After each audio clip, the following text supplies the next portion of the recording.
1989 সনের 4 জানুয়ারি ইসলামী প্রজাতন্ত্র ইরানের প্রতিষ্ঠাতা ইমাম রুহুল্লাহ খোমেনি সমাজতান্ত্রিক সোভিয়েত ইউনিয়নের সুপ্রিম প্রেসিডিয়ামের চেয়ারম্যান ও প্রেসিডেন্ট মিখাইল গর্বাচেভের নিকট একটি ঐতিহাসিক বাণী প্রেরণ করেন। আয়াতুল্লাহ জাভাদ দিয়ামৌলির নেতৃত্বে একটি উচ্চ পর্যায়ের প্রতিনিধি দল ইমাম খোমেনির এই ঐতিহাসিক বাণীটি নিয়ে মস্কো গমন করেন এবং সেখানে প্রেসিডেন্ট গর্বাচেভকে তা পাঠ করে শোনান। পাঠ শেষে তিনি এই মূল্যায়ন বাণীটি গর্বাচেভের কাছে হস্তান্তর করেন। ইমামের এই ঐতিহাসিক বাণীটির অনুবাদ হল: পরম করুণাময় আল্লাহর নামে আরম্ভ করছি। রাশিয়ার সুপ্রিম সোভিয়েত প্রেসিডিয়ামের প্রেসিডেন্ট জনাব গর্বাচেভ, আপনার ও সোভিয়েত জনগণের জন্য আমি উন্নতি ও সৌভাগ্য কামনা করছি। যেহেতু আপনি ক্ষমতায় আসীন হওয়ার পর এমন একটি ধারণার সৃষ্টি হয়েছে যে আপনি একটি নতুন দৃষ্টিভঙ্গি সহ বিশ্ব রাজনীতির বিভিন্ন বিষয়ে, বিশেষ করে সোভিয়েত ইউনিয়নের বিষয়গুলি পুনর্বিবেচনার, পরিবর্তনের সাধনের ও পুনর্মূল্যায়নের ক্ষেত্রে এক নয়া অধ্যায়ে উপনীত হয়েছেন, এবং যেহেতু বিশ্বের বাস্তবতাগুলোর মুখোমুখি হওয়ার ক্ষেত্রে আপনার সৎসাহস ও মনোবল বিশ্বের বুকে বিদ্যমান ভারসাম্যগুলো নষ্ট হওয়ার ব্যাপারে মৌলিক কারণরূপে বিবেচিত হতে পারে, সেহেতু কয়েকটি বিষয় আপনাকে স্মরণ করিয়ে দেওয়া অত্যাবশ্যক মনে করছি। আপনার চিন্তাধারা ও সিদ্ধান্তগুলো দলীয় সংকট উত্তরণ ও একই সঙ্গে আপনারা জনগণের কোন কোন সমস্যার সমাধানের পন্থারূপে গণ্য হতে পারে। কিন্তু যে মতবাদ বছরের পর বছর ধরে বিশ্বের বিপ্লবের সন্তানদেরকে লৌহ প্রাচীরের মধ্যে বন্দী করে রেখেছে, সে মতবাদ সম্পর্কে পুনর্বিবেচনার এতটুকু সৎসাহস ও প্রশংসার যোগ্য। আপনার দৃষ্টিকে আরও একটু প্রসারিত করলে উপলব্ধি করতে পারবেন যে প্রাথমিকভাবে যে বিষয়টি আপনাদের নিশ্চিত সফলতা দিতে পারে তা হচ্ছে আপনারা পূর্বসূরীদের নীতির বিষয়টি পুনর্বিবেচনা করা। সেই নীতির ভিত্তি হল খোদা ও ধর্ম হতে দূরে সরে যাওয়া, যেটা সোভিয়েত জনগণের উপর নিঃসন্দেহে এক মারাত্মক ও কঠিনতম আঘাত এনেছে। এবং আপনাদের অবশ্য মনে রাখতে হবে যে নীতি পুনর্বিবেচনার এই কাজটি ছাড়া বিশ্বের বিষয়াদি সম্বন্ধে সঠিক দৃষ্টিভঙ্গি গড়ে তোলা সম্ভব নয়। অবশ্যই এটা সম্ভব যে অর্থনৈতিক ক্ষেত্রে সাবেক ক্ষমতাবান কমিউনিস্ট নেতৃবৃন্দের অসংগত পদ্ধতি ও ভ্রান্ত কর্মকাণ্ড পশ্চিমা জনগণের প্রতি প্রলোভন জাগাবে, কিন্তু সত্য নিহিত রয়েছে অন্যত্র। আপনি যদি বর্তমান সন্ধিক্ষণে পাশ্চাত্য পুঁজিবাদের কেন্দ্রকে সর্বজ্ঞান করে সেখানে আশ্রয় নেওয়ার মাধ্যমে শুধু সমাজতন্ত্র ও সাম্যবাদী অর্থনীতির জটিল গিটগুলোকে মুক্ত করতে অভিলাষী হন, তবে শুধু যে আপনি আপন সমাজের কোনো রোগ উপশম করতে সক্ষম হবেন না তাই নয়, পরবর্তীকালে এটা আপনার ভুলগুলো শুধরাতে অন্যদের এগিয়ে আসার কারণ হয়ে দাঁড়াবে। কারণ মার্ক্সবাদ এবং অর্থনীতি ও সামাজিক প্রক্রিয়া অচলাবস্থার পর্যায়ে এসে পৌঁছেছে। পশ্চিমা জগৎও একইভাবে এই অচল অবস্থা প্রক্রিয়ায় জড়িয়ে পড়েছে, অবশ্য ভিন্ন পথে অন্যান্য বিষয়কে কেন্দ্র করে। জনাব গর্বাচেভ, সত্যের দিকে সবারই প্রত্যাবর্তন করা উচিত। ব্যক্তি মালিকানা, অর্থনৈতিক সমস্যা ও স্বাধীনতা আপনাদের প্রধান সমস্যা নয়। এটি হচ্ছে সত্যিকারের খোদা বিশ্বাসের অনুপস্থিতি। সেটি এমন এক সমস্যা যা পাশ্চাত্যকে অশ্লীলতা ও সামাজিক অচলাবস্থার মধ্যে ঠেলে দিচ্ছে বা ভবিষ্যতে সে পথে ঠেলে দেবে। সকল সত্তা ও সৃষ্টির উৎস যে খোদা, তার বিরুদ্ধে দীর্ঘ ও অর্থহীন সংগ্রামই আপনাদের প্রধান সমস্যা। জনাব গর্বাচেভ, এটা আজ সবার নিকট সুস্পষ্ট যে এখন থেকে কমিউনিজমকে বিশ্বের রাজনৈতিক ইতিহাসের জাদুঘরগুলোতে খোঁজ করতে হবে, কেননা মানুষের সত্যিকারের প্রয়োজনের ব্যাপারে কোনো সদুত্তর মার্ক্সবাদে নেই, কারণ এটি একটি বস্তুবাদী মতবাদ। আর ঈমান ও আধ্যাত্মিকতার অনুপস্থিতির কারণে যেসব সমস্যা দেখা দেয়, বস্তুবাদ মানবজাতিকে তা থেকে মুক্তি দিতে পারে না। অথচ এটাই হচ্ছে প্রাচ্য ও পাশ্চাত্যের মানব সমাজের মৌলিক সমস্যা।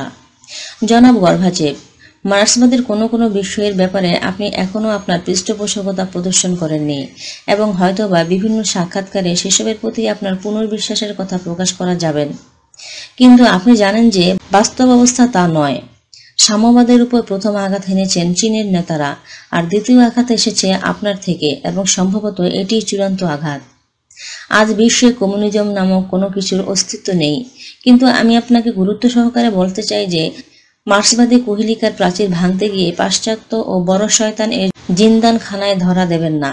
আমি আশা পোষণ করি যে বিশ্ব সাম্যবাদের বিচ্যুত ও অবক্ষয়ের বিগত 70 বছরের স্তরগুলোর সর্বশেষ স্তরটি ইতিহাস ও দেশ থেকে মুছে ফেলার সম্মান ও গৌরব আপনি অর্জন করবেন।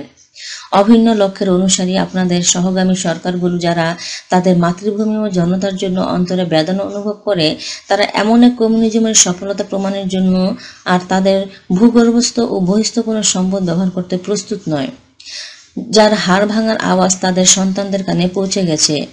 জনাব গর্বাচেভ, যখন আপনাদের কোনো প্রজাতন্ত্রের মসজিদের মিনারগুলো থেকে আল্লাহু আকবার ও শেষ নবী সাল্লাল্লাহু আলাইহি সাল্লাম এর নবুয়তের সাক্ষ্যের ধ্বনি শ্রুত হয়, তখন এটি খাঁটি মুহাম্মদীয় ইসলামের সমর্থকদের মধ্যে আনন্দাশ্রু বয়ে আনে। সুতরাং আমি আপনাকে স্মরণ করিয়ে দেওয়া প্রয়োজন বোধ করছি যে আপনি পুনরায় দুটি দর্শন, বস্তুবাদী বিশ্বদর্শন ও খোদাই বিশ্বদর্শনের দিকে দৃষ্টি নিবদ্ধ করুন। বস্তুবাদীরা তাদের বিশ্ব সম্পর্কিত দৃষ্টিভঙ্গির ইন্দ্রিয় অনুভূতিকেই জ্ঞানের মানদণ্ড বলে মনে করে এবং যা হাত দ্বারা স্পর্শযোগ্য নয় সেটাকে বহির্ভূত বিষয় বলে ভাবে। বস্তুগত অস্তিত্বকেই তারা সত্তা মনে করে এবং অবস্তুগত কোনো কিছুকে সত্তাসম্পন্ন জ্ঞান করে না।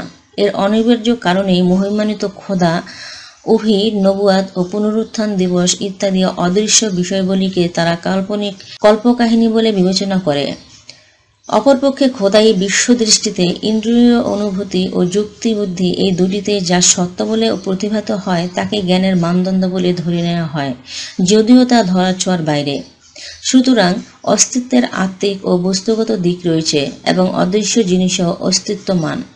একইভাবে বলা যায় বস্তুর অস্তিত্ব নির্ভর করছে মনোগত জ্ঞানের পরিপক্কতার উপর এবং এই জ্ঞান প্রত্যেক ব্যক্তির নিজস্ব ব্যাপার।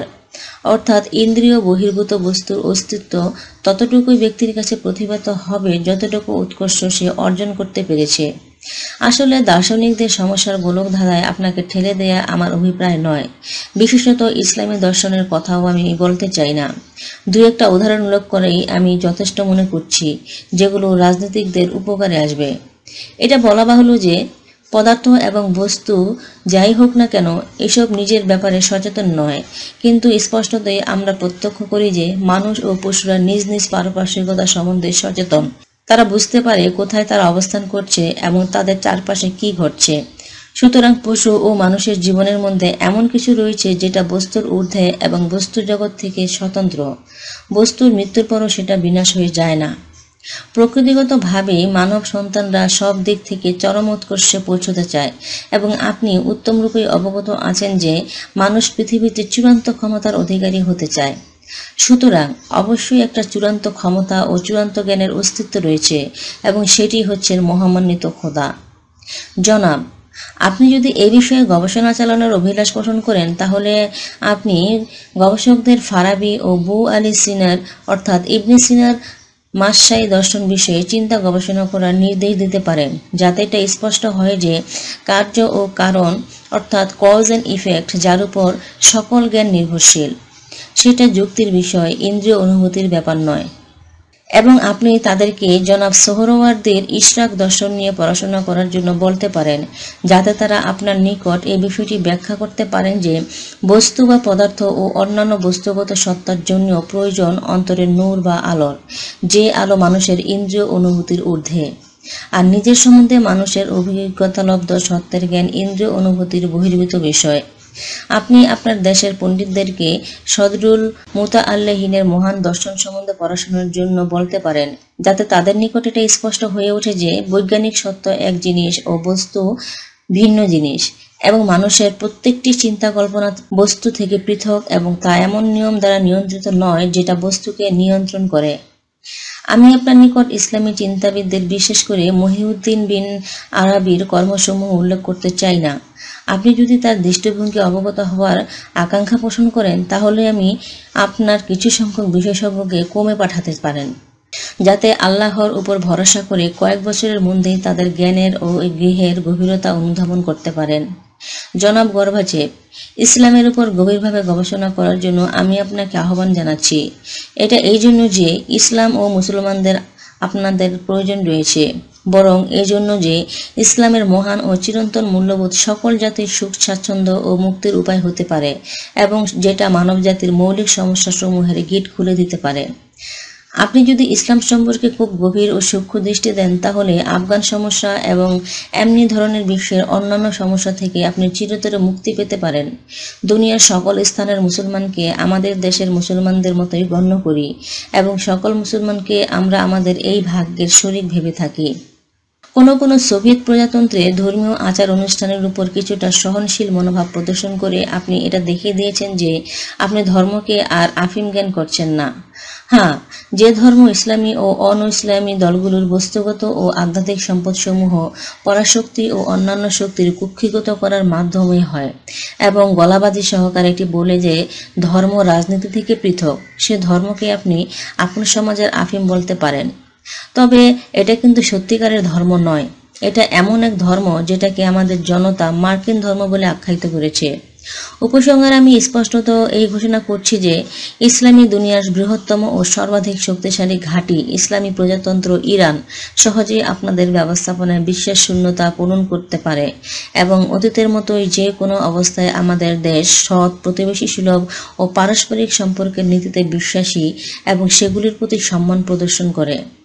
হেদায়েতের অনুসারীদের প্রতি সালাম। চিঠি হস্তান্তরকালে আয়াতুল্লাহ জাওয়াদি আমলির নেতৃত্বাধীন প্রতিনিধি দলের সাথে আলাপ প্রসঙ্গে জনাব গর্বাচেভ স্টালিন আমলের বহু ভুলভ্রান্তি ও দলনীতির কথা স্বীকার করেন এবং বলেন, আমরা সে অবস্থাগুলো পরিবর্তনের চেষ্টা করছি। যাক, সাম্যবাদ সম্বন্ধে ইমামের ভবিষ্যৎবাণী চরমভাবে ভুলে গেছে। সচেতন মুসলিমগণ অবগত আছেন যে ইমামের এই চিঠির পর 1 বছরের মধ্যে Poland, Hungary, Czechoslovakia, Bulgaria, Yugoslavia, Romania, পূর্ব জার্মানি সহ পূর্ব ইউরোপীয় দেশসমূহে শুধু নয়, খোদ সোভিয়েত রাশিয়ার অনেক প্রজাতন্ত্র কমিউনিজম থেকে প্রত্যাবর্তনের ঘোষণা দিয়েছে। সেখানে আজ অব্যাহত পরিবর্তন চলছে।